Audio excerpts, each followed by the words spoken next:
Сенатор от Башкортостана Лилия Гумерова предложила придать Всероссийскому фестивалю «Айда играть» статус мероприятия федерального значения. На пленарном заседании Совета Федерации она подчеркнула необходимость поддержки индустрии детских товаров, в том числе через региональные программы развития промышленности.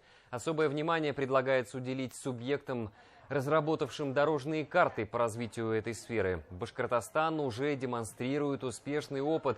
С 2023 года здесь проводится форум «Айда играть», объединяющий бизнес, науку и семьи. В текущем году мероприятие собрало 150 предприятий и 270 тысяч участников.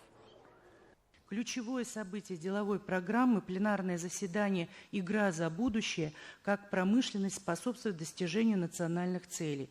Уважаемый Антон Андреевич, большая просьба лично к вам, к Минпромторгу, от руководства региона и самих производителей, которые представляли практически все субъекты Российской Федерации, поддержать фестиваль «Айда играть» как мероприятие всероссийского масштаба и включить его в список мероприятий выставочно-ярмарочной деятельности федерального значения.